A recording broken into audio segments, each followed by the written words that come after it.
Bertempat di dalam sebuah kereta, kisah diawali dengan beberapa orang biarawan yang sedang melakukan perjalanan menuju salah satu kota di Hong Kong. Pada saat ini, Lau Hai yang ditemani oleh ayah angkatnya yang bernama Paman Luke, mereka berdua melakukan perjalanan tersebut bertujuan untuk memamerkan benda bersejarah yang bernama Mutiara Buddha.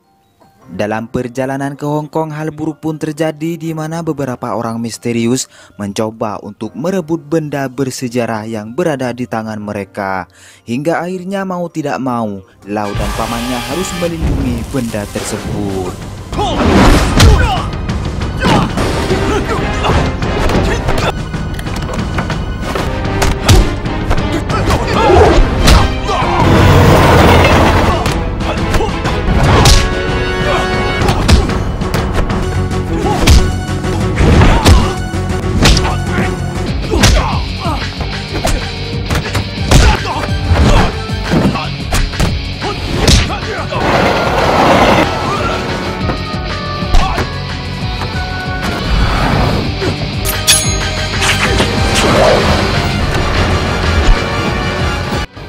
Di akhir aksi mereka, benda tersebut pun terjatuh di sebuah pasar tradisional yang mana Lau dan orang misterius itu harus menemukan kembali benda bersejarah tersebut, entah bagaimanapun caranya.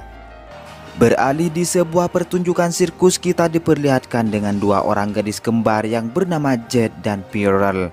Sebagai pemain sirkus, mereka pun mencoba menunjukkan skill terbaik demi menghibur penonton di sana.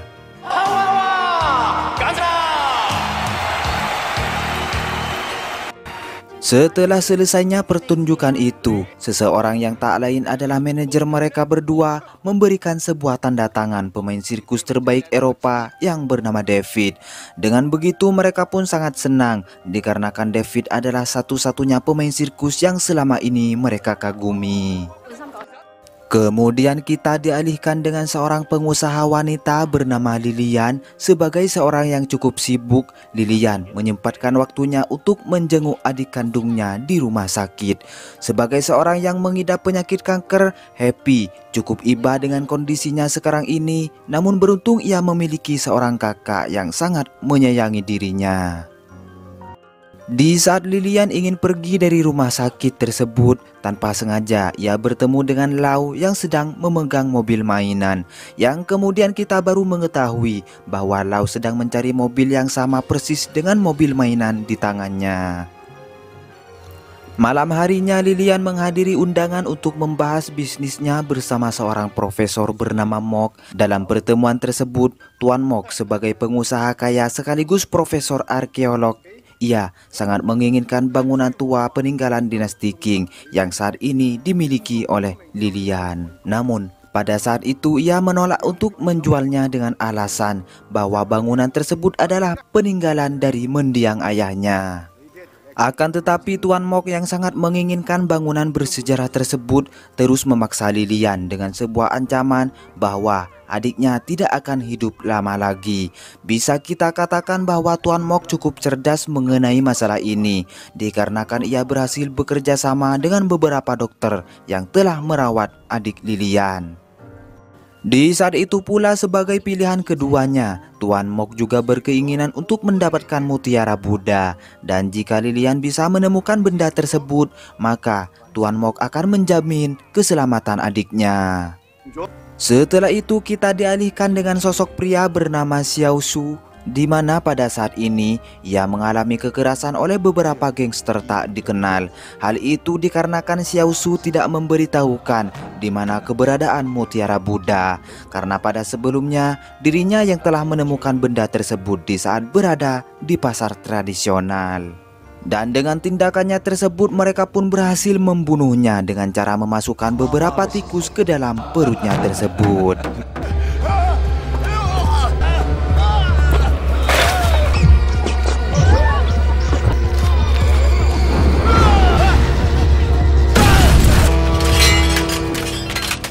Di saat itu juga Lau dan Tuan Luke cukup penasaran dengan terbunuhnya orang itu, yang kemudian mereka berencana untuk mencari informasi mengenai apa yang telah terjadi. Singkat cerita, malam pun tiba. Terlihat untuk saat ini Lau bertemu dengan pamannya yang bernama Chung, di mana mereka bertiga terlihat sangat akrab. Dan pada faktanya mereka adalah satu perguruan kungfu di saat berada di kuil. Dalam kesempatan itu pula mereka memberitahukan Tuan Chung atas hilangnya benda bersejarah Mutiara Buddha. Dan sebagai seorang yang pernah menjadi guru besar kungfu, Tuan Luke menyuruh Tuan Chung agar memerintahkan semua muridnya untuk ikut dalam misi pencarian benda tersebut. Kemudian mereka pun memulai misi tersebut untuk mengungkap siapa pembunuh yang sebenarnya. Namun pada saat itu juga tindakan mereka diketahui oleh sekelompok gangster yang pernah membunuh Xiao Su, sehingga pertarungan di antara mereka terjadi di tempat tersebut.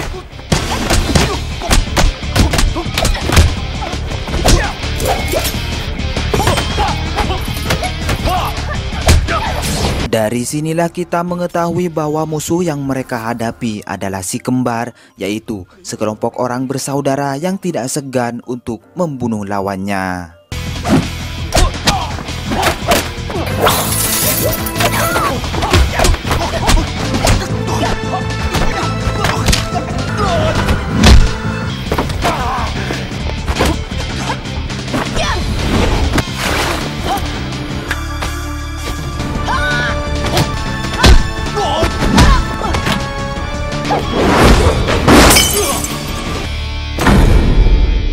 Kemudian di saat Tuan Luke dalam keadaan hampir tewas, Lau segera mendatangi ayah angkatnya tersebut, di mana untuk saat ini kehadirannya itu membuat sekelompok gangster tersebut kabur untuk menyelamatkan diri. Beralih kepada Pirel dan saudaranya yang tampak bersiap untuk melakukan pekerjaan rutin mereka, dan kemudian datanglah seorang guru besar kungfu mereka yang tak lain adalah Tuan Chung. Maksud kedatangannya tersebut adalah untuk mengajak mereka untuk ikut dalam misi pencarian Mutiara Buddha. Dan dengan begitu, Lau dan Tuan Luke sangat merasa terbantu dengan kehadiran Tuan Chung dan juga murid-muridnya. Tak hanya itu saja, Tuan Chung merekrut keempat murid lainnya yang kebetulan mereka adalah saudara kembar seperti halnya Jet dan Pirel. Singkat cerita, mereka semua berkumpul di kediaman Tuan Chung sekaligus memanfaatkan waktu tersebut untuk berlatih.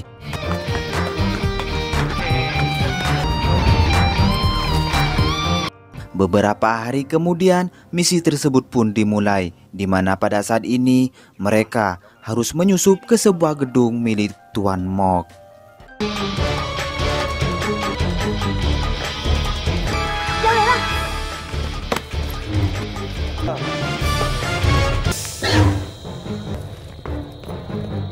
Hal itu mereka lakukan karena Tuan Mok sendiri adalah seorang bos dari sekelompok gangster yang pernah menyerang mereka. Dengan begitu, Lau menaruh curiga bahwa keberadaan Mutiara Buddha ada hubungannya dengan Tuan Mok sendiri.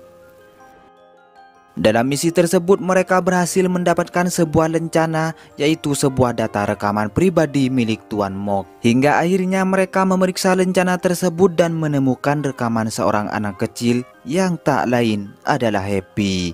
Dan dari sinilah kita mengetahui bahwa kehidupan Happy berkaitan dengan benda bersejarah tersebut. Dengan begitu, Lau dan beberapa rekannya mendatangi anak tersebut dengan tujuan untuk menghiburnya sekaligus melanjutkan misi pencarian Mutiara Buddha. Kemudian di saat Lau bersama Lilian, ia memanfaatkan momen tersebut untuk melarangnya agar tidak menuruti permintaan Tuan Mok. Namun Lilian sebagai kakak yang sangat menyayangi adiknya, ia pun harus melakukan sesuatu untuk menyelamatkan adiknya tersebut. Di tempat berbeda, Tuan Mok memarahi semua anak buahnya dikarenakan mereka gagal untuk membunuh Lau dan juga Tuan Luke. Setelah itu kita dialihkan kepada Jet dan Pirel, di mana pada saat ini mereka menemui seseorang pria bernama Fred. Dalam informasi yang mereka kumpulkan, Fred adalah salah satu seorang yang mengetahui keberadaan Mutiara Buddha tersebut. Dan untuk saat ini, mereka mengira bahwa benda bersejarah itu berada pada dirinya.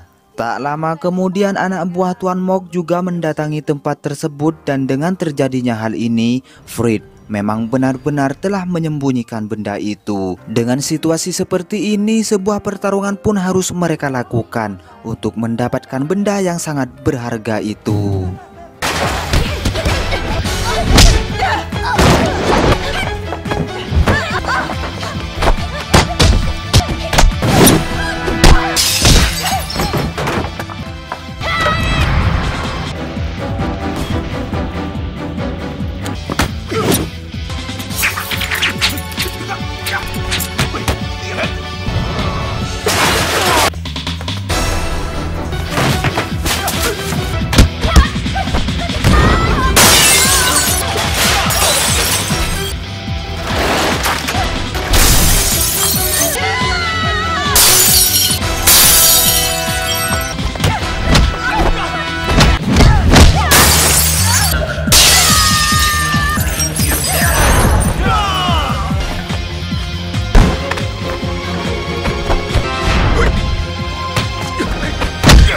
Di akhir pertarungan tersebut terlihat Tuan Chung berhasil mendapatkan benda itu. Namun pada faktanya, ia adalah bos besar Tuan Mok yang bernama Chang Yung. Di rumah sakit, Lau yang sedang menjalani perawatan setelah dirinya tertabrak sebuah mobil. Ia pun cukup heran karena Tuan Chung yang berada di hadapannya tidak membawa benda itu. Dan dari sinilah mereka mengetahui bahwa saudara kembar Tuan Chung juga terlibat dalam hal ini. Perlu kalian ketahui bahwa Chang Yung adalah saudara kembar Tuan Chung. Namun mereka memiliki kehidupan yang berbeda, di mana Chang Yung sendiri ditakdirkan untuk menjadi seorang penjahat.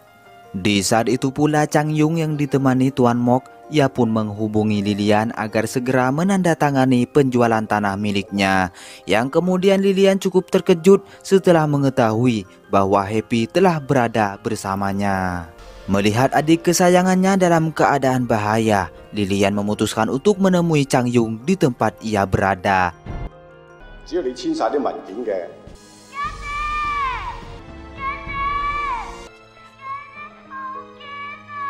Kemudian di saat ia ingin menandatangani penjualan tanah miliknya itu, tiba-tiba Pirel dan beberapa rekannya menggagalkan rencana tersebut. Alhasil dengan tindakan mereka yang membuat Chang Yung cukup emosi, ia pun menyuruh semua anak buahnya untuk menghabisi mereka. Dan pertarungan pun kembali terjadi.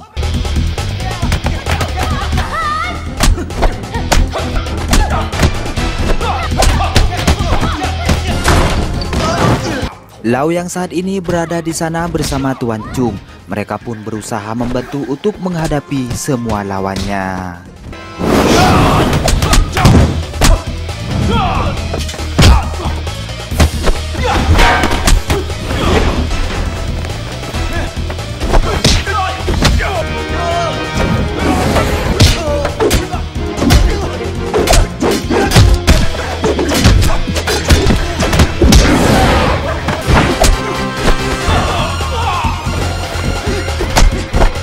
Tak mau ketinggalan dalam aksi pertarungan tersebut, Tuan Luke sebagai seorang ahli bela diri kungfu pun membuktikan kehebatan dirinya.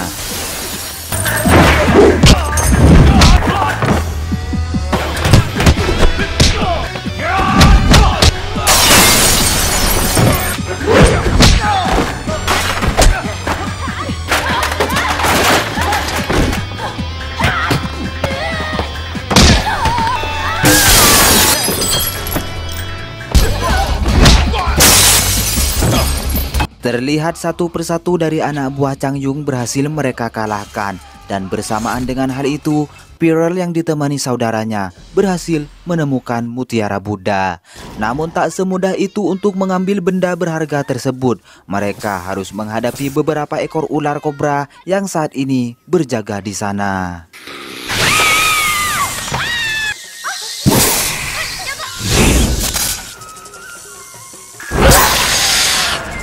Beralih kepada Chang Yung yang mencoba untuk membunuh Happy, seketika itu juga Lau yang berada di sana menghentikan tindakannya itu.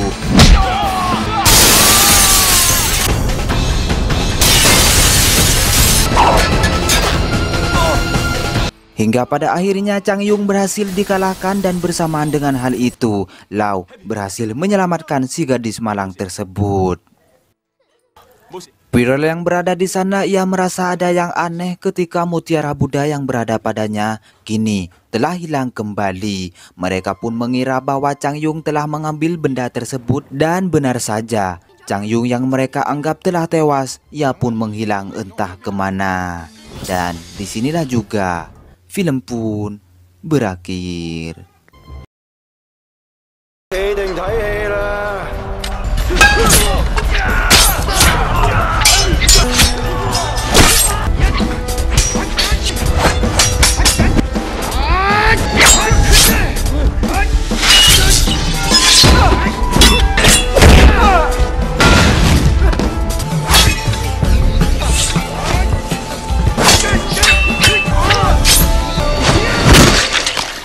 Bertempat di dalam sebuah kontainer, kisah diawali dengan sosok ketua gangster triad bernama Ho Tung yang akan mengeksekusi seseorang di sana. Setelah melakukan hal tersebut, Ho Tung kemudian pergi meninggalkan tempat itu. Tak berselang lama, Ho Tung menemui kakaknya yang juga menjabat sebagai ketua gangster. Ia sendiri bernama Ho Lung, yang mana pada saat ini mereka merayakan pesta atas lahirnya anak pertama dari istri keduanya. Lisa yang juga turut hadir dalam acara tersebut cukup bahagia dengan kelahiran anaknya itu. Di saat itu pula seorang inspektur polisi yang bernama Le Chung mendatangi tempat tersebut bersama dengan anak buahnya. Ho Tung yang melihatnya, ia pun menyambut kedatangannya itu, dan di saat mereka ingin memeriksa untuk membuktikan apa yang mereka lakukan, terjadilah sebuah kericuhan di tempat tersebut. Setelah itu terlihat Ho Lung menemui kepolisian tersebut dan mengatakan bahwa tidak ada yang harus dicurigai di tempat itu, karena acara tersebut hanyalah pesta untuk kelahiran anaknya. Dengan begitu Le Chung dan anak buahnya segera pergi, yang sekaligus mengurungkan niatnya untuk memeriksa tempat tersebut. Esok harinya Ho Lung yang saat ini bermain catur bersama pamannya yang bernama Tong Lai, ia pun kedatangan seorang wanita yang tak lain adalah istri pertama Ho Lung yang bernama Nyonya Soso. Terlihat ia memberikan sebuah cek kepada suaminya itu, dan perlu kalian ketahui bahwa di luar sana Le Chung dan anak buahnya sedang menjalankan tugas untuk memantau Ho Lung dan istrinya. Perlu kalian ketahui, Le Chung melakukan hal tersebut karena Paman Tong Lai adalah seorang investor bagi kepolisian di sana. Dengan kedekatan Paman Tong Lai bersama Ho Lung yang semakin hari semakin akrab, Le Chung sangat mencurigai hal tersebut dikarenakan Ho Lung sendiri adalah seorang ketua gangster yang sedang menyembunyikan identitas aslinya. Malam harinya anggota gangster yang dipimpin oleh Ho Lung sedang bersiap untuk menghadapi sekelompok gangster lainnya, dan di saat pertarungan tersebut terjadi, tibalah Lok Tin Hung di tempat itu. Sebagai anak buah terbaik yang dimiliki oleh Ho Lung, ia pun menunjukkan kehebatannya.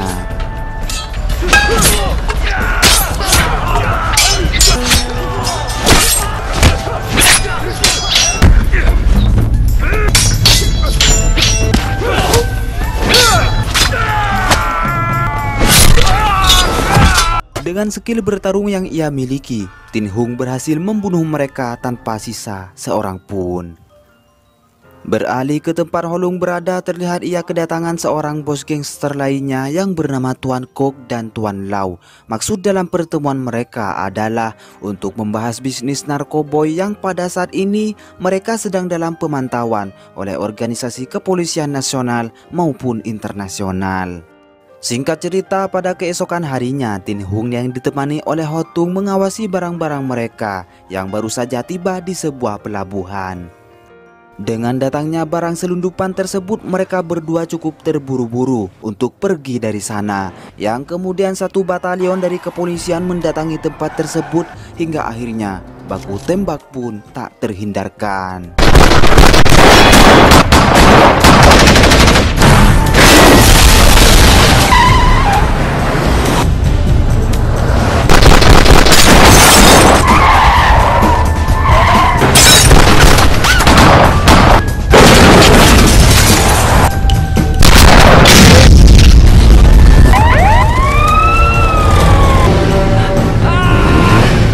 Untuk saat ini Tin Hung dan Ho Tung berhasil melarikan diri, namun tidak dengan rekan bisnisnya yang bernama Wu. Ia berhasil tertangkap oleh Inspektur Lecung dan juga anak buahnya. Di saat Wu sedang diinterogasi, ia mengatakan kepada Lecung bahwa semua barang ilegal tersebut adalah miliknya. Dan di waktu yang sama, istri Wu yang bernama Pinky Cheung menemui Soso dan meminta sejumlah uang kepadanya. Hal itu ia lakukan dikarenakan suaminya yang berhasil ditangkap oleh pihak kepolisian. Dengan begitu, Cheung meminta uang sebesar 20 juta yen kepada Soso dengan alasan untuk biaya hidupnya selama suaminya masih berada di penjara. Dan jika Soso tidak memberikan apa yang ia minta, Cheung tidak segan-segan untuk membocorkan nomor rekening bisnis mereka kepada pihak kepolisian. Kemudian Soso melaporkannya kejadian itu kepada Holung, yang mana mereka yang berada di sana cukup kebingungan bagaimana bisa Cheung mengetahui nomor rekening bisnis yang mereka miliki.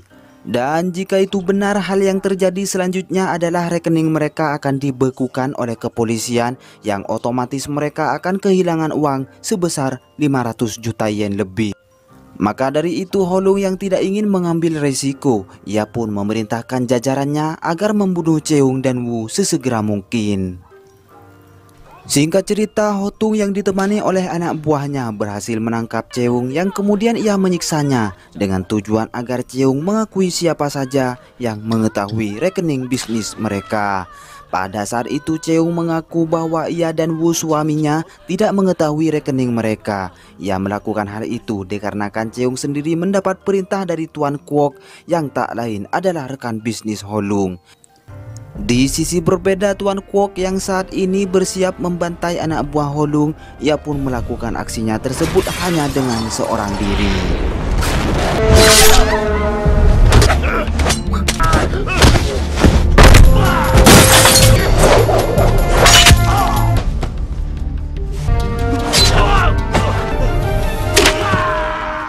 Kembali kepada Tin Hung yang akan membunuh Wu di kantor polisi, ia pun dibantu oleh polisi wanita di sana yang bernama Detektif Liu. Dengan menyamar sebagai penjahat yang telah tertangkap, Tin Hung dan rekannya berhasil memasuki markas besar kepolisian tersebut, hingga akhirnya mereka berhasil membunuh Wu di dalam sebuah penjara. Setelah misi tersebut berhasil dilakukan, mereka berniat ingin keluar dari sana. Namun anggota kepolisian yang mengetahui keberadaan mereka saat ini, terjadilah baku tembak di tempat tersebut.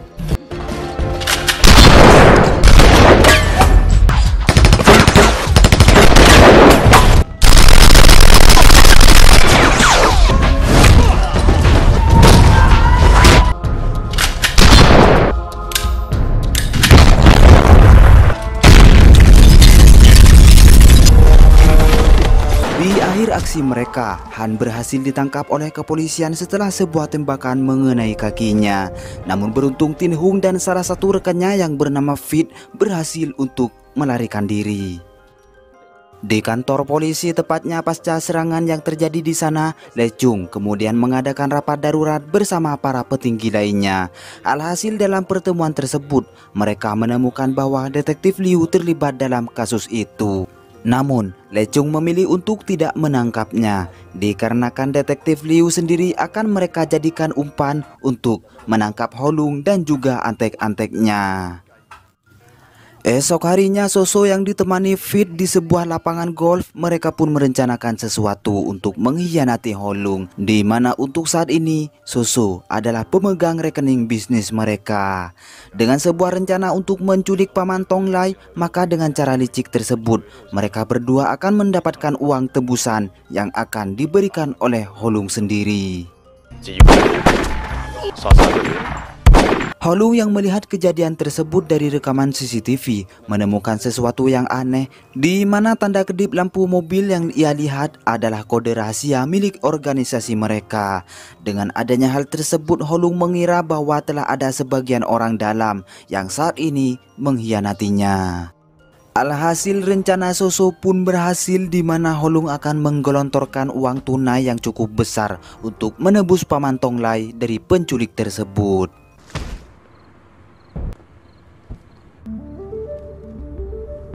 Singkat cerita, di keesokan harinya Soso menemui Fit di sebuah bangunan dengan tujuan untuk melihat kondisi Paman Tonglai.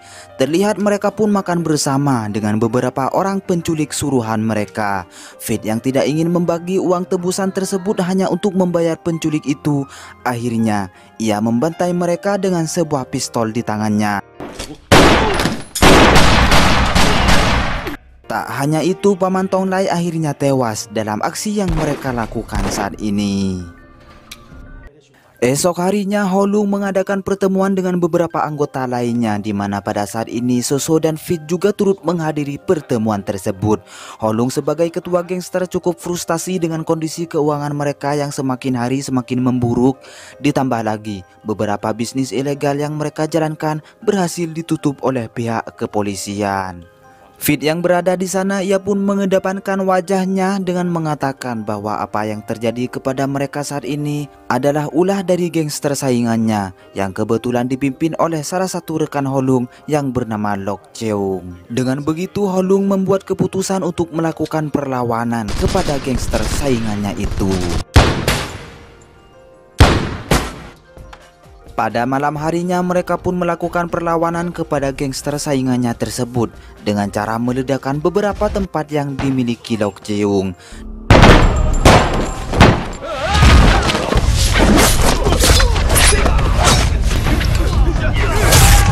Dengan apa yang terjadi kepadanya, Lok Cheung yang kini mengalami kerugian cukup besar akhirnya memutuskan untuk bertemu dengan Holung di kediamannya.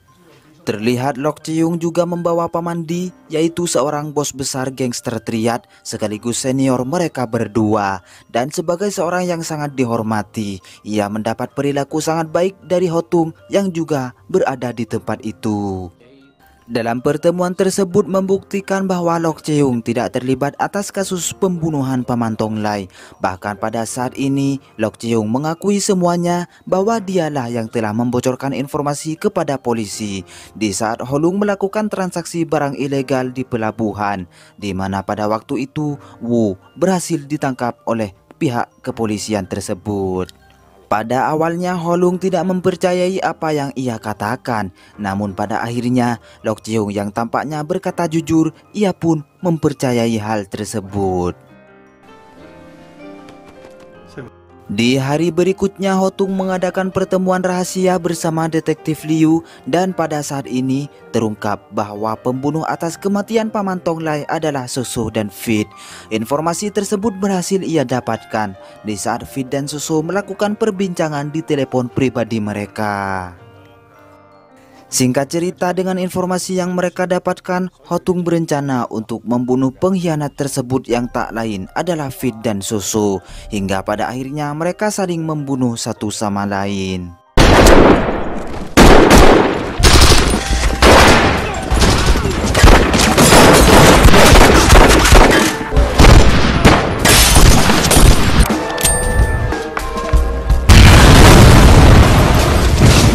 Terlihat Hotung yang diakui cukup berpengalaman dibandingkan Fit sendiri. Ia pun berhasil membunuh seluruh anak buahnya, dan Hotung berhasil membunuh Fit dengan senjata AKM yang ia miliki. Beralih kepada Holung yang saat ini berhasil menemukan Soso, ia pun memutuskan untuk tidak membunuh istrinya tersebut yang selama ini dicap sebagai pengkhianat.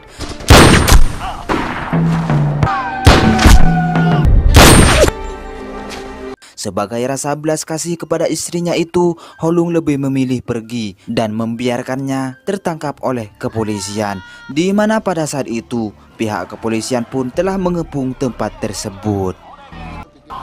Di saat mereka terpojok, Holung yang bersembunyi di dalam sebuah gudang, ia pun memerintahkan anak buahnya untuk menyerahkan diri. Akan tetapi Tin Hung menolaknya. Bahkan pada saat ini ia menantang Holung untuk bertarung dengan dirinya.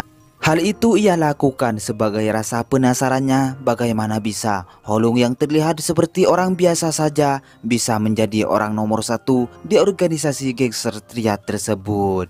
Yang kemudian terjadilah pertarungan sengit antara anak buah terbaik melawan bosnya sendiri.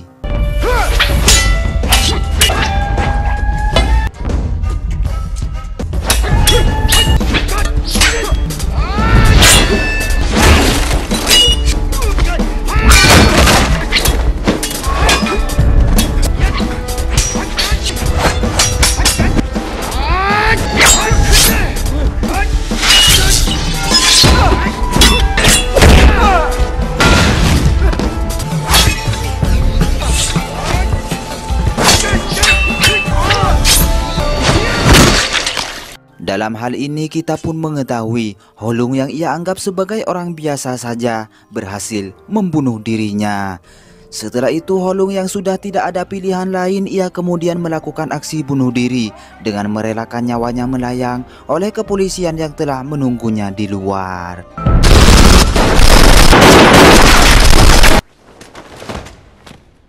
Kembali kepada Hotung yang mencoba kabur, ia pun berhasil dibunuh oleh seorang tak dikenal. Begitupun juga dengan Soso, ia pun tewas setelah seseorang berhasil membunuhnya di dalam penjara. Dan disinilah juga film pun berakhir.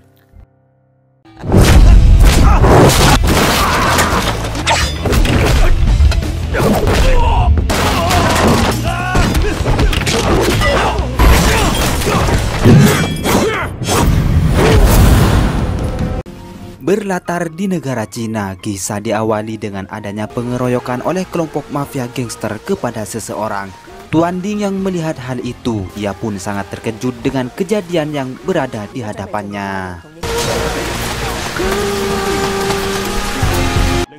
Esok harinya pihak kepolisian berhasil mengidentifikasi ketua gangster tersebut yang bernama Tuan Choi. Dalam usaha mereka untuk mendapatkan barang bukti, pihak kepolisian pun mendatangkan beberapa saksi mata termasuk juga Tuan Ding.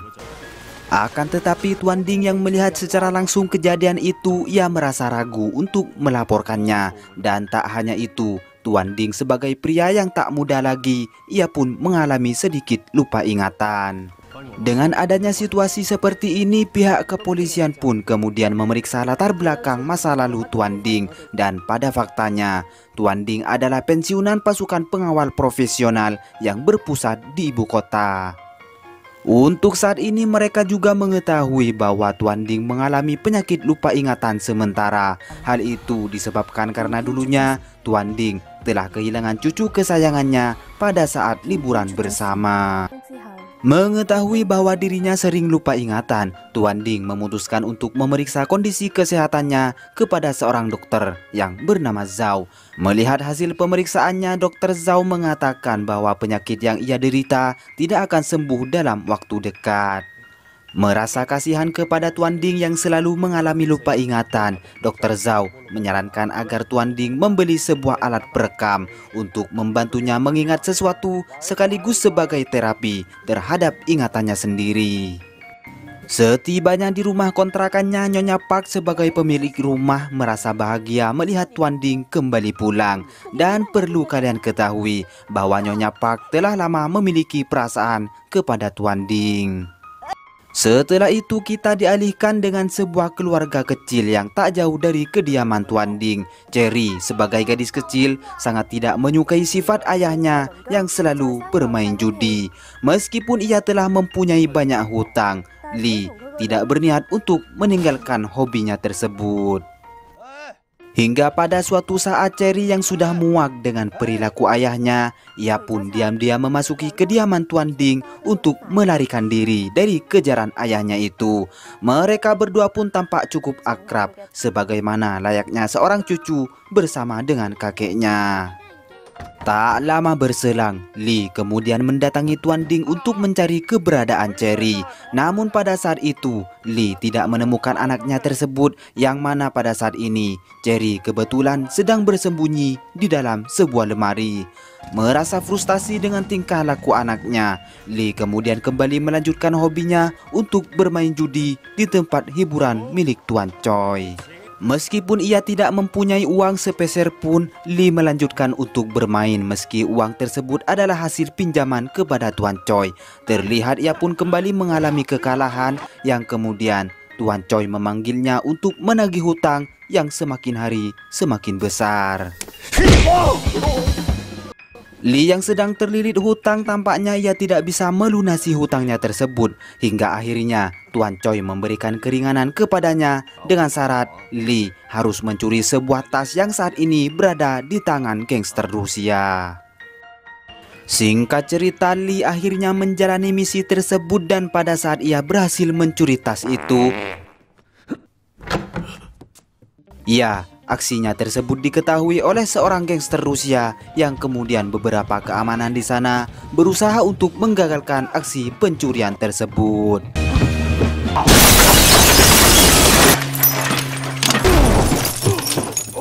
Dengan sedikit kecerdasan yang ia miliki, Lee kemudian berhasil meloloskan dirinya, di mana anak buah Tuan Choi kemudian membantunya untuk kabur dari tempat itu. Akan tetapi Lee yang mengetahui bahwa di dalam tas tersebut berisikan berlian yang memiliki nilai fantastis, ia pun berusaha untuk memiliki tas itu setelah berhasil mengeluarkan anak buah Tuan Choi dari mobil yang ia kendarai. Di sisi berbeda, ketua gangster Rusia yang bernama Sergei sangat marah setelah barang berharga miliknya berhasil dicuri oleh seseorang, hingga akhirnya ia memerintahkan anak buah terbaiknya untuk mengejar Lee entah bagaimanapun caranya. Kembali kepada anak buah Tuan Choi yang ditinggalkan oleh Lee, ia pun menghubungi bosnya dan melaporkan bahwa Lee telah membawa kabur tas tersebut. Mendengar laporan itu, Tuan Choi sangat marah yang kemudian ia memerintahkan semua anak buahnya untuk mencari keberadaan Lee. Hingga akhirnya Tuan Choi berinisiatif untuk menangkap putrinya tersebut yang tak lain itu adalah Cherry. Singkat cerita, beberapa anak buah Tuan Choi pun menemukan keberadaan Cherry yang saat ini sedang bersama Tuan Ding. Tak mau dianggap remeh, Tuan Ding sebagai mantan pasukan pengawal profesional berhasil mengalahkan mereka dengan sangat mudah.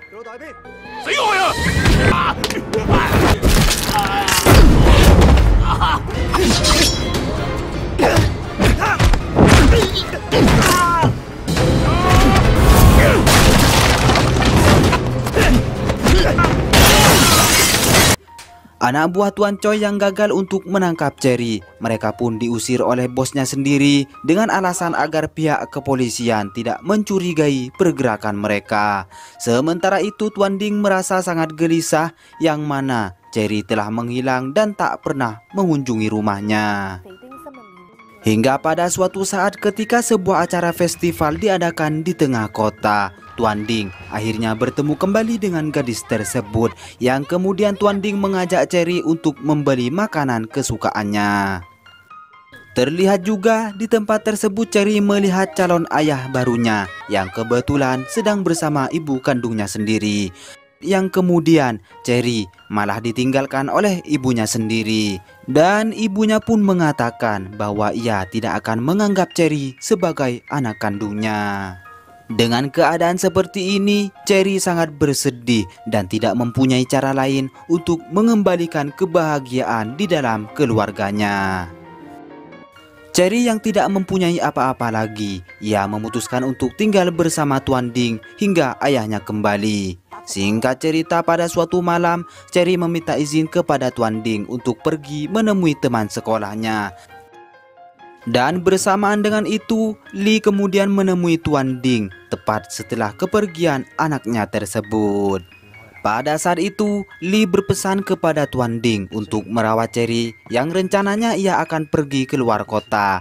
Ia pun memberikan sejumlah uang kepada Tuan Ding dikarenakan jasanya yang telah menolong Cherry pada saat anak buah Tuan Choi ingin menangkap anak kesayangannya itu. Kemudian di saat Lee keluar dari kediaman Tuan Ding, tiba-tiba datanglah Tuan Choi untuk menangkap dirinya.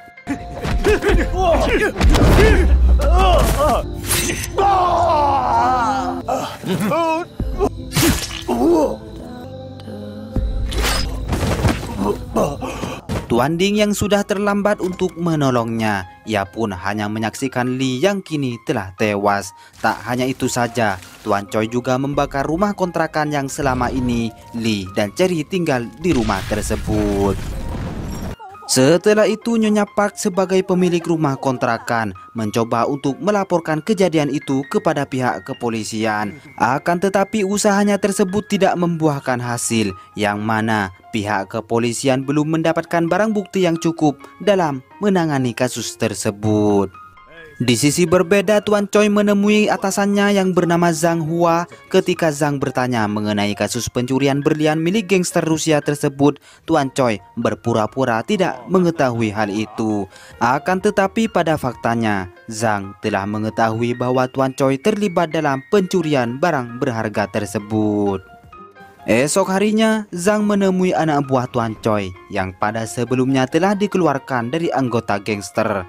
Hingga akhirnya Zhang memanfaatkan situasi tersebut dengan memprovokasi mereka agar membalaskan dendamnya kepada Tuan Choi dengan cara membunuh mantan bosnya sendiri.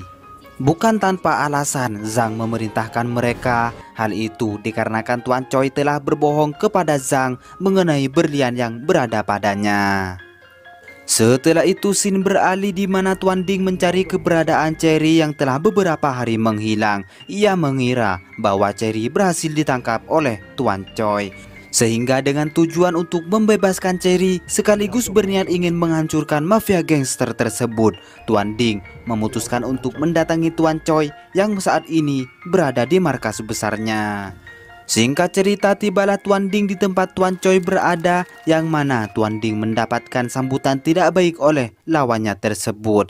Tak mau banyak bicara, Tuan Ding akhirnya mengeluarkan semua keahliannya untuk melawan mereka semua.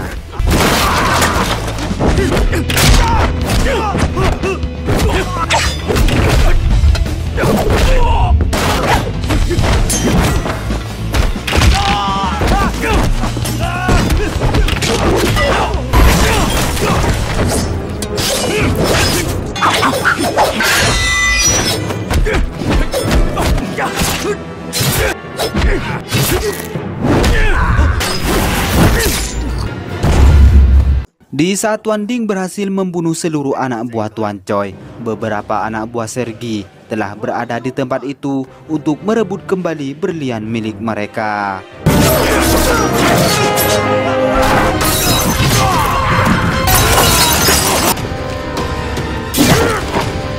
Yang kemudian Tuan Ding terpaksa harus kembali bertarung setelah salah satu anak buah Sergi mencoba untuk membunuh dirinya.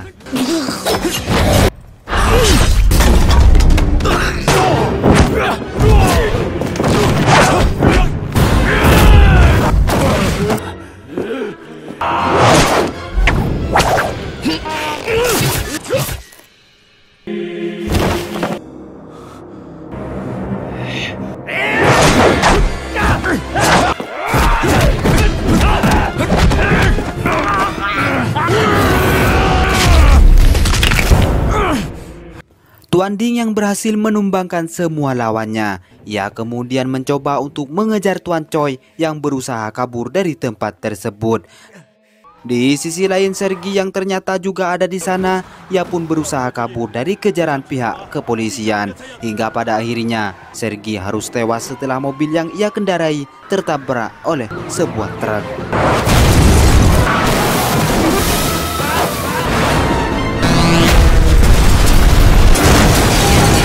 Beralih kepada Tuan Ding yang berusaha mengejar Tuan Choi tanpa rasa lelah sedikit pun, Tuan Ding harus menangkap lawannya itu untuk menanyakan di mana Cherry berada. Akan tetapi Tuan Choi yang berusaha melarikan diri, ia pun harus tewas setelah kedua mantan anak buahnya datang untuk melakukan balas dendam. Melihat akan hal itu, Tuan Ding merasa sangat kecewa di mana orang satu-satunya yang mengetahui keberadaan Cherry kini telah tewas. Tak berselang lama, Nyonya Park yang kebetulan juga ada di sana, ia pun membantu Tuan Ding untuk kembali pulang menuju rumahnya. Beberapa hari kemudian, Tuan Ding sangat merasa kehilangan sosok Cherry yang selama ini telah ia anggap sebagai cucunya sendiri. Namun, pada saat Tuan Ding termenung, Cherry akhirnya kembali ke rumah Tuan Ding setelah beberapa hari menghilang. Melihat kondisi rumahnya yang telah hangus, Cherry sangat mengkhawatirkan kondisi ayahnya, yang mana pada fakta sebenarnya Lee telah lama meninggalkan kehidupan dunia. Setelah itu Cherry menemui Tuan Ding yang saat ini sedang tertidur pulas. Ia pun mencoba untuk menghibur Tuan Ding agar memaafkan kesalahan yang telah menimbulkan rasa kekhawatiran terhadap kakek angkatnya itu. Dan disinilah juga film pun berakhir. Awal film kita diperlihatkan sebuah tato di badan besar seseorang yang ternyata ia adalah bos tertinggi gangster triad di Hong Kong saat itu yang bernama Wong Po. Ia terlihat keluar dari penjara alias dibebaskan, dan scene langsung pindah memperlihatkan beberapa polisi yang sedang mengawal keluarga kecil untuk menjadi saksi di pengadilan. Saat sedang asik mengobrol, tiba-tiba mereka sengaja ditabrak oleh sebuah mobil hingga menewaskan saksi mata tersebut. Pelaku penabrakan bernama Jack, yang merupakan tangan kanan dari Wong Po, si bos triad. Tidak lama kemudian, salah satu polisi yang mengawal pun kembali sadar setelah pingsan sesaat. Ia bernama Inspektur Chan. Nah, dari sini dapat disimpulkan bahwa Wong Po bisa bebas dari penjara karena saksi mata telah dihabisi saat di perjalanan menuju pengadilan. Beberapa hari kemudian, setelah Inspektur Chan dirawat dan kembali sehat, ia mengumpulkan anak buahnya yang bernama Lok Wah, Li Wai, Kwok Sum, dan Cho Ji. Atasan mereka alias Inspektur Chan sangat geram dengan ulah Wong Po melenyapkan saksi. Mereka sedang menyusun rencana untuk menyamar dan menyusup ke dalam gangsternya Wong Po. Akhirnya diputuskan Cho Ji yang akan melakukan hal tersebut. Singkat cerita, 3 tahun telah berlalu. Inspektur Chan dan anak buahnya sedang bergerak menuju lokasi salah satu tempat anak buah kepercayaan Wong Po setelah mendapat informasi dari Cho Ji. Di dalam perjalanan, inspektur bercerita bahwa sebentar lagi akan ada seseorang yang menggantikannya menjadi atasan. Orang tersebut adalah Inspektur Ma, yang terkenal jago bela diri dan pernah membuat seorang pengedar narkoba jadi blow-on alias gangguan mental dalam sekali pukul. Dan akhirnya sampailah mereka di rumah target. Karena terkejut, anak buah si bos pun tertangkap dengan mudah. Setelah sukses menjalankan misi, inspektur bersama anak buahnya bersantai di sebuah pantai. Dan di sana mereka bertemu dengan Inspektur Ma dan saling berkenalan. Di tengah malam ramainya Hong Kong, Inspektur Chan mengajak Inspektur Ma mengelilingi wilayah yang nanti akan menjadi tanggung jawabnya. Di sana terlihat banyak anggota gangster yang mulai keluar menampakkan diri. Mereka berdua akhirnya berbincang-bincang sambil duduk santai di sekitar sana. Namun tiba-tiba ada pemuda yang sedang dikeroyok dan seorang polisi patroli yang sudah tua terlihat mencoba melerai kejadian tersebut. Bukannya berhenti, justru salah satu anggota gangster menantang polisi tua tersebut dengan melemparkan botol minuman keras ke arahnya. Saat polisi tua tersebut hampir dikeroyok, kedua inspektur tersebut datang menolong dan memberi pelajaran kepada si gangster muda dengan disuruh menginjak pecahan beling bekas lemparannya. Ketika keadaan semakin tidak terkendali, datanglah sang bos gangster alias Wong Po ke tengah keramaian. Setelah menantang kedua inspektur, Wong Po melempar botol yang diikuti oleh seluruh jamaahnya sebagai pertanda bahwa mereka tidak takut dengan kehadiran polisi. Malam pun berakhir dan keesokan paginya, Inspektur Chan, Inspektur Ma, dan anak buah mereka dikabarkan oleh polisi patroli bahwa jasad Cho Ji ditemukan tergeletak di area persawahan. Mereka pun menjadi semakin geram, namun mereka tidak bisa menangkap Wong Po tanpa bukti yang kuat. Namun tiba-tiba ada seorang pemuda yang melaporkan bahwa ia tanpa sengaja merekam sebuah kasus pembunuhan. Mereka terkejut karena setelah dilihat, rekaman itu berisi Wong Po yang sedang memukuli Cho Ji dengan stick golf, lalu diakhiri oleh anak buahnya dengan sebuah tembakan. Tapi bukti rekaman itu tidak cukup menurut kepolisian, karena Cho Ji setelah dipukuli Wong Po masih hidup, dan yang mengakhirinya adalah anak buahnya. Di luar dugaan, Inspektur Chan menyuruh anak buahnya untuk memotong penembakan terakhir tersebut, sehingga terlihat Wong Po lah yang menghabisi nyawa Cho Ji. Video yang telah dipotong tadi dilaporkan ke kepala polisi, hingga keluarlah surat perintah penahanan bagi Wong Po. Saat itu juga mereka langsung bergerak untuk meringkus Wong Po. Setelah dilakukan pencarian, akhirnya mereka menemukannya sedang berada di sebuah lobi rumah sakit. Mereka mencegat Wong Po dan memperlihatkan surat penangkapan. Namun tanpa disangka, Wong Po yang bertubuh sangat subur mampu bergerak cepat menghajar Inspektur Chan dan anak buahnya. Saat Wong Po ingin menghabisi Kwok Sum, disitulah Inspektur Ma datang memberi perlawanan sengit, bahkan hingga Wong Po kewalahan. Karena badannya sangat besar, Inspektur Chan dan anak buahnya ikut membantu mengunci pergerakan Wong Po. Hingga akhirnya ia berhasil diringkus dan kembali dimasukkan ke penjara. Perburuan belum selesai. Saat Inspektur Ma sedang dipanggil oleh kepala polisi, rupanya Inspektur Chan dan anak buahnya kembali memburu pelaku penembakan Choji alias anak buah Wong Po. Setelah sampai di TKP, sergapan mereka kurang berjalan mulus, hingga terjadi adegan kejar-mengejar. Untungnya mereka berhasil memojokkan target dan memukulinya, sampai-sampai target terjatuh dari atap bangunan yang cukup tinggi dan meregang nyawa. Saat itu terjadi, ternyata Inspektur Ma juga menuju lokasi target setelah mengetahui rekan-rekannya tidak ada di ruangan. Di sana terjadi pertarungan karena Inspektur Ma tidak bisa membiarkan mereka bertindak menghabisi nyawa musuh tanpa diadili. Setelah terjadi beberapa baku hantam, akhirnya mereka berbicara satu sama lain. Dan Inspektur Ma teringat bahwa dulu ia juga pernah berbuat di luar batas saat mengejar seorang pengedar narkoba. Ia memukulnya dengan sekuat tenaga hingga pelaku terkapar dan seketika menjadi gila akibat geger otak. Dan sejak saat itu, tiap minggu ia mengunjungi tempat nongkrong si orang gila tersebut sambil mengajaknya bermain dan memberi uang sebagai bentuk penyesalannya. Malam pun semakin larut. Li Wei, salah satu anak buah Inspektur Chan, sedang berpatroli di suatu tempat yang ditemani oleh Inspektur Ma. Karena ada urusan, Inspektur Ma pergi sebentar meninggalkannya. Li Wei pun sedikit bersantai sambil melihat keadaan sekitar. Namun tiba-tiba ia didatangi sesosok berbaju putih yang berjalan cepat ke arahnya. Orang itu ternyata adalah Jack, si pembunuh kepercayaan Wong Po.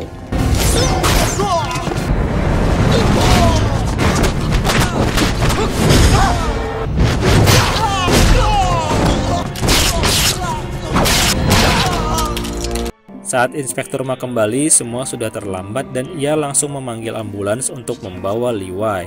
Di malam yang sama, para anak buah Wong Po berhasil menemukan pemuda yang datang ke kantor polisi untuk menyerahkan bukti pembunuhan. Mereka membawanya ke kantor kepolisian bersama dengan salinan lengkap video yang telah ia rekam. Di sana akhirnya kepala polisi melihat kejadian yang sebenarnya, bahwa bukanlah Wong Po yang membunuhnya, melainkan anak buahnya. Akhirnya Wong Po pun dibebaskan dari penjara. Sementara itu, Inspektur Chan pun sekarang menjadi buronan kepala polisi karena sudah memalsukan barang bukti. Scene pun berpindah memperlihatkan Lok Wah dan Kwok Sum yang sedang bersantai di luar gedung menikmati angin malam. Namun tiba-tiba Jack datang menghabisi mereka satu persatu dengan senjata tajamnya. Inspektur Ma yang masih dalam perjalanan kembali ke kantor pun tentu terlambat membantu mereka. Saat sampai di tempat, ia cuma bisa menyesal dan bertekad untuk memburu Wong Po walau apapun yang terjadi. Di malam itu juga, Inspektur Ma mengabarkan Inspektur Chan bahwa anak buahnya telah dihabisi oleh Wong Po dan mereka pun akhirnya bertemu di sebuah atap gedung yang dikelilingi gedung-gedung pencakar langit. Dari pembicaraan terungkap bahwa Wong Po baru saja menghubungi dan menyuruh Inspektur Chan untuk segera mengembalikan seluruh uang yang sempat disita saat ia melakukan penggerebekan di markas anak buah Wong Po waktu itu. Jika dikembalikan, Wong Po berjanji tidak akan meneruskan permusuhan ini. Inspektur Chan dan Inspektur Ma akhirnya sepakat untuk mendatangi Wong Po dengan membawa seluruh uang yang berada dalam 2 tas besar. Inspektur Chan pun datang lebih dulu menuju markas Wong Po yang berada di dalam gedung dan membawa uang tersebut. Sampai di sana, Inspektur Chan yang penuh dendam malah melempar dan menghamburkan uang tersebut sambil menembaki satu persatu anak buah Wong Po yang sedang berjaga di dalam. Tapi tentu saja Jack yang berada di samping Wong Po tidak tinggal diam. Dengan sekali tusuk, ia berhasil membungkam Inspektur Chan di hadapan Wong Po. Setelah Inspektur Chan tidak berdaya, tidak lama kemudian anak buah Wong Po yang berjaga di luar melaporkan ada polisi yang datang. Jack pun langsung menunggunya dengan percaya diri di sebuah lorong, karena ia mengira akan menang seperti biasanya.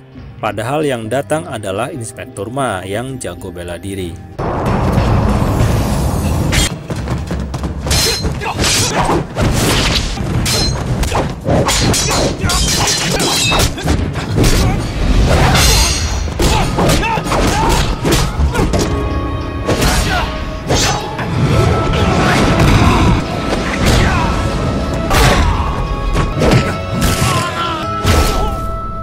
Hingga akhirnya Jack pun harus mengakui kehebatan Inspektur Ma dan tewas di tempat.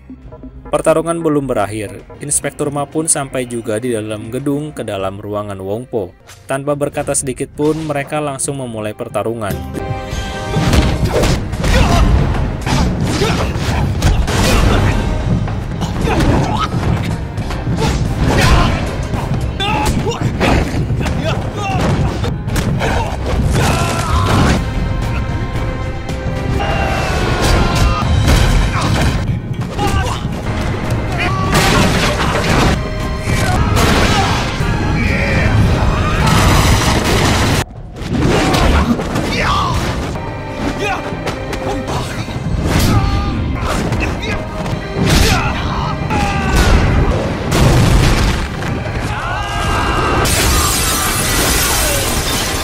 Setelah yakin mengalahkan Wong Po, Inspektur Ma akhirnya bersantai sambil membuka minuman di sana. Saat sedang termenung, tiba-tiba Wong Po sudah ada di belakangnya, mendorong Inspektur Ma dengan keras hingga inspektur tersebut menabrak kaca gedung lalu terjun bebas ke bawah menimpa sebuah mobil hingga tewas seketika, dan mobil pun ikut babak belur akibatnya.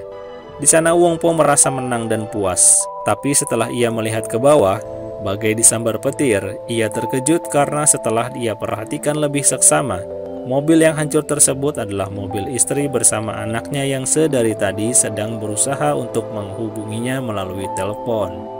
Setelah itu, ia hanya bisa menangis sejadi-jadinya dan film pun berakhir. So, itulah akhir dari film SPL Killzone yang dirilis tahun 2005. Gimana menurut kalian? Terima kasih sudah menonton dan semoga terhibur ya.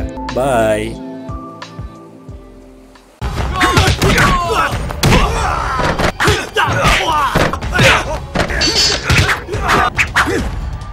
Film diawali dengan memperlihatkan Wong Bing, seorang master koki dewa kungfu yang sangat dikagumi sedang mempersiapkan hidangan besar untuk acara ulang tahun tokoh masyarakat di desanya. Tapi karena kesalahan anak buahnya, menu utama daging babi menjadi gosong. Tetua yang punya acara pun datang untuk komplain karena sebentar lagi acara makan-makan dimulai. Oleh karena itu, tak ada cara lain selain mengulang proses pemotongan daging babi utuh, namun tidak dengan cara biasa, tetapi dengan menggunakan golok naga sakti super tajam yang mampu memotong tanpa menyisakan darah, dan bahkan kepala naganya dapat menyerap setiap cairan yang ada.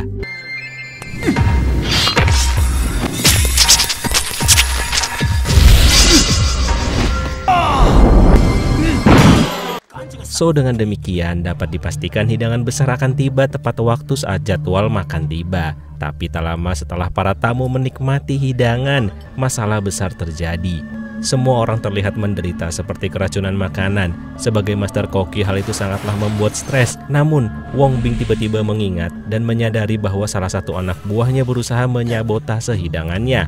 Setelah ketahuan, si anak buah pun lari namun berhasil dikejar dan dihajar. Namun karena orang-orang taunya master koki yang meracuni, para pegawai pun menyerang. Tapi tentu saja, master koki ini bukan hanya jago masak, tapi juga master kungfu, hingga semua pegawai pun dibuat tak berkutik.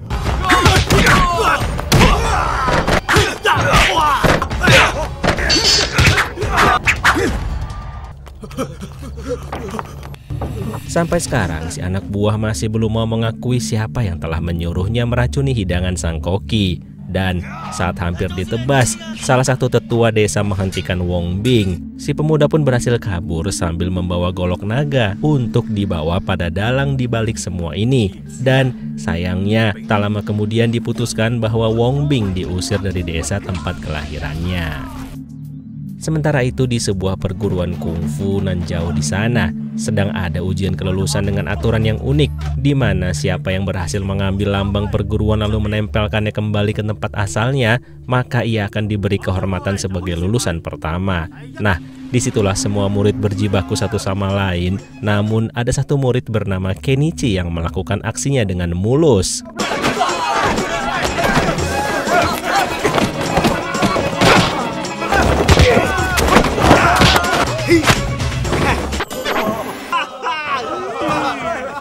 So, setelah berpamitan dengan teman-teman dan gurunya, Kenichi diberi amanat oleh sang guru untuk bekerja di sebuah restoran bernama Four Seas yang berarti 4 laut. Tujuannya adalah untuk menemui Master Koki Sumwaitak, kenalan gurunya. Karena sang guru tahu Kenichi sangat berbakat di bidang memasak, Kenichi pun akhirnya pamit pergi turun gunung untuk berpetualang mencari jati dirinya, entah sebagai jagoan masak atau jagoan kungfu. Dan singkat cerita, sampailah Kenichi di perkotaan. Dan saat itu ia kasihan melihat pegawai restoran yang sedang merapikan buah-buah yang berjatuhan, sehingga ia pun ikut membantu. Tapi dari situ justru Kenichi dikira salah satu pegawai oleh Ying Sam, yang tak lain adalah adik dari pemilik restoran yang bernama Ying Shi. Nah, setelah sampai di dalam, barulah Kenichi menjelaskan siapa ia sebenarnya. Tapi di saat yang sama, rupanya Wong Bing mampir juga ke restoran tersebut untuk sekedar mengisi perut. Ia pun disuguhi minuman yang dalam sekejap Wong Bing mampu mengetahui bahwa teh ini adalah campuran dari 3 air sungai. Sambil terkagum, Yingsa menawarkan Wong Bing untuk pesan hidangan istimewa apapun dari restoran ini. Saat itu semua sempat bingung karena Wong Bing malah memesan menu sederhana yang bernama kubis air jernih. Dan tentunya hidangan tersebut dibuat langsung oleh master kokinya. Nah, setelah hidangan jadi dan dicoba, di depan koki restoran, Wong Bing langsung mengomentari bahwa masakan ini proses membuatnya salah sehingga mengurangi cita rasa maksimalnya. Kenichi hanya bisa mengamati dari seberang, dan tentu Master Koki tak terima lalu mengajak duel. Master Koki berjanji akan angkat kaki jika kalah, tapi jika Wong Bing yang kalah, maka Wong Bing harus cuci piring selama setahun.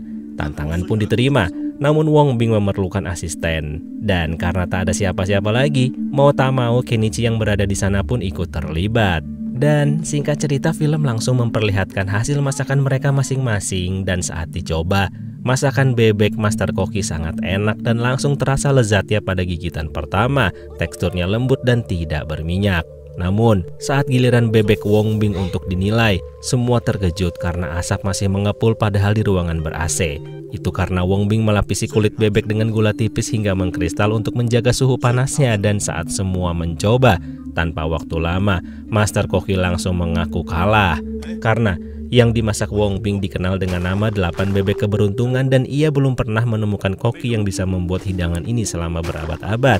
Ternyata kuncinya adalah daging bebek diolah dengan tidak menggunakan pisau, tapi dengan jurus kungfu yang membuat dagingnya tetap lembut dan seratnya tidak rusak.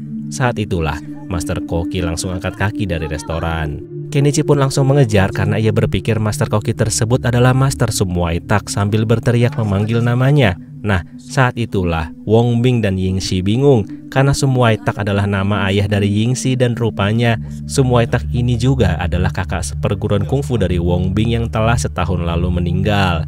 Dari situlah akhirnya terjalin hubungan erat di mana Yingxi merasa aman menyerahkan urusan dapur pada Wong Bing, dan Yingxi pun tak percaya dengan rumor Wong Bing yang sengaja meracuni orang desa. Tak lama kemudian benar saja, Kenichi kembali setelah tahu Master Koki yang ia kejar bukanlah Master Muay Thai.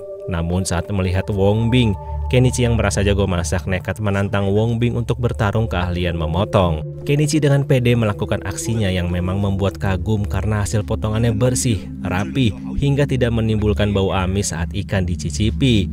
Namun saat tiba giliran Wong Bing, semua nampak sederhana, tapi saat dicicipi, ternyata rahasianya Wong Bing menggunakan golok yang dibekukan. Merasa kalah, Kenichi iseng mencoba kungfunya yang ternyata juga kalah hingga ia melihat hal menakjubkan bahwa ikan yang dipotong dagingnya oleh Wong Bing ternyata masih bisa hidup kalem di dalam akuarium. Saat itulah Kenichi sadar siapa yang ia hadapi dan mengakui kehebatan Wong Bing. So, ia pun memohon pada Wong Bing untuk dijadikan murid. Apapun ia lakukan, mulai dari mengasah setiap pisau dan golok yang seabrek hingga pagi dan sambil terus meminta untuk dijadikan murid. Sementara itu di tempat berbeda alias di restoran mewah bernama Raja Kanton yang dimiliki oleh keponakan Wong Bing yang bernama Wong Kai. Para koki sedang memberikan contoh menu baru dan tak lama kemudian datanglah mantan koki terkenal yang telah kalah untuk melamar.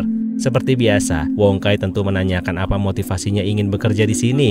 Wong Kai pun terkejut saat mendengar bahwa koki terkenal telah dikalahkan oleh Wong Bing. Nah, disitulah terungkap bahwa waktu di desa dulu, Wong Kai lah yang menyuruh salah satu pegawainya untuk menyusup sebagai pemuda desa lalu memberi garam racun pada Wong Bing. Hal itu karena motif dendam Wong Kai yang saat kecil pernah melihat ayahnya bertarung dengan Wong Bing demi golok naga karena keduanya adalah master koki di desa.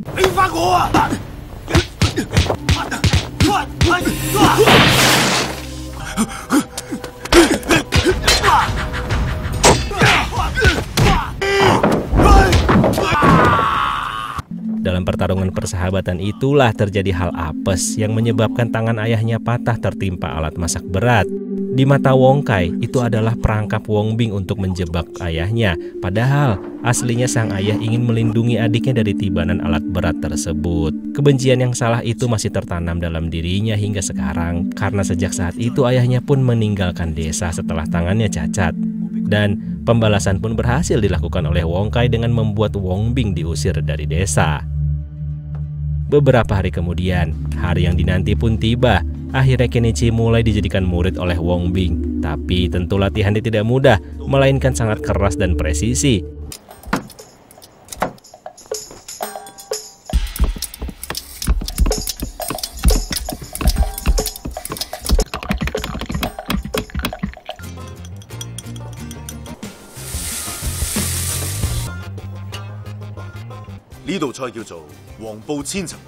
Suatu ketika saat restoran sedang ramai, ada pengunjung yang berulah dengan sengaja memasukkan paku ke dalam hidangan lalu membuat keributan untuk menghancurkan reputasi restoran Four Seas. Dan tentu saja mereka adalah orang-orang suruhan Wong Kai yang menyampaikan ancaman pribadi pada Wong Bing yang tak lama kemudian juga datang.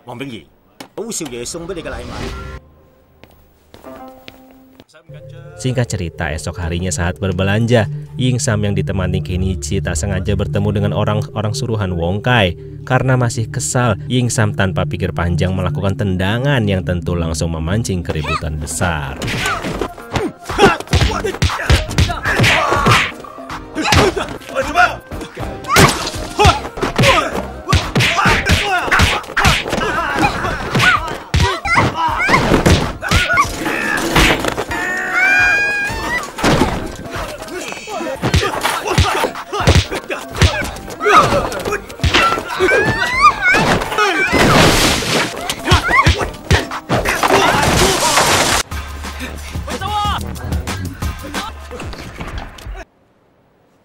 Oke, setelah semua aman terkendali dan bisa bersantai, tak sengaja mereka melihat iklan turnamen Master Koki terbesar di Cina yang akan segera diselenggarakan.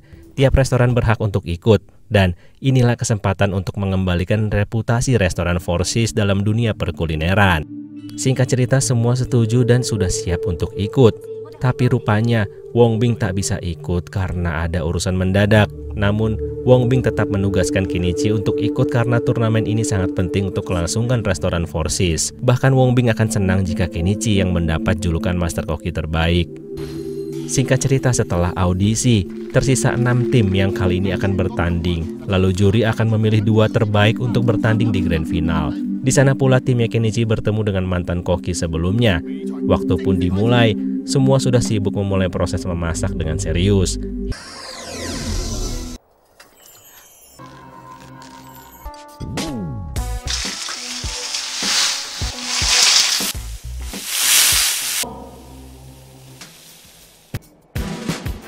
Hingga saat semua hidangan selesai, 6 hidangan mewah telah tersaji. Semua terlihat indah dan lezat. Namun saat penjurian, ternyata hanya 2 masakan yang tak dapat poin minus, yaitu 4 unggas keberuntungan yang merupakan seekor bebek yang diisi dengan 3 burung puyuh karya muridnya Wong Bing alias Kenichi, dan masakan kepala kerbau dari restoran Raja Kanton milik Wong Kai. Dengan demikian, jelaslah saat grand final nanti akan menyisakan pertandingan antara restoran Four Seas dengan restoran Raja Kanton.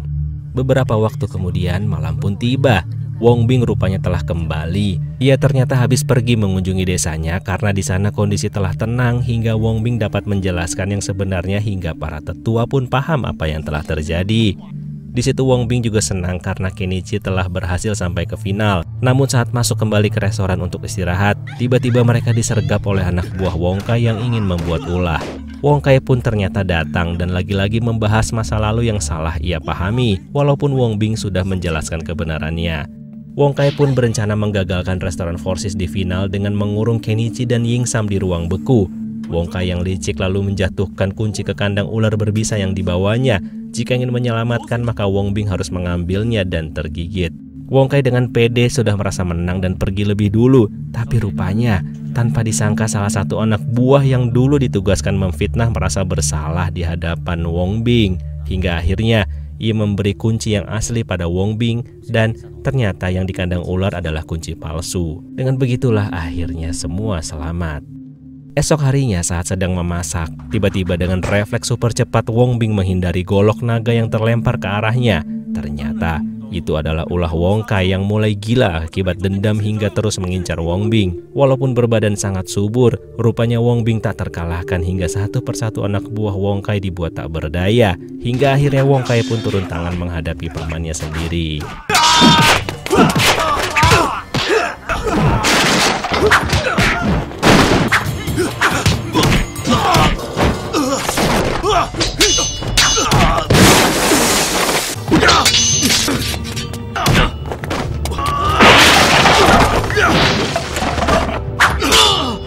Tentu Wong Kai akhirnya kalah dan Wong Bing mengambil golok naga sakti sambil pergi menuju turnamen grand final.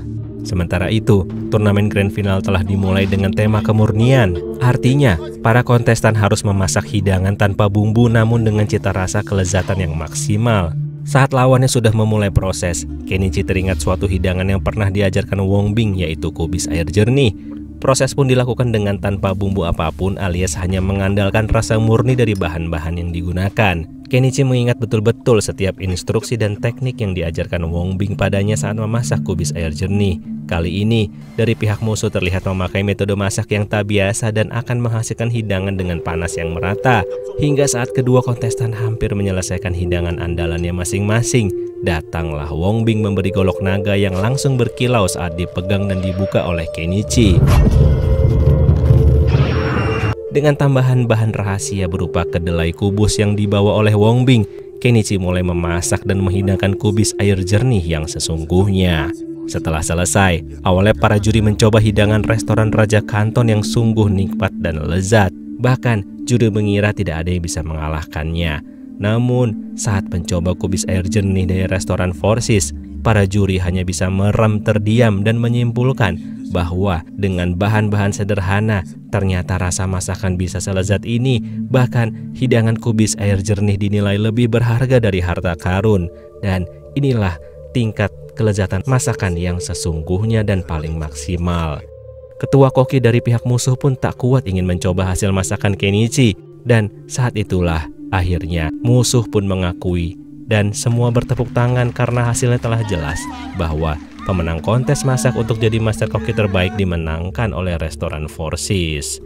Tapi penonton tak terduga rupanya juga datang. Ya, dialah kakak kandung Wong Bing alias ayahnya Wong Kai yang dengan bahagia berbincang dengan yang lainnya. So, melalui TV itulah Wong Kai menyadari kalau dirinya salah selama ini dan justru membuat dirinya semakin frustasi. Lalu, saat itulah tiba-tiba film pun berakhir. So, gimana menurut kalian? Terima kasih sudah menonton dan semoga bisa dinikmati ya. Dadah!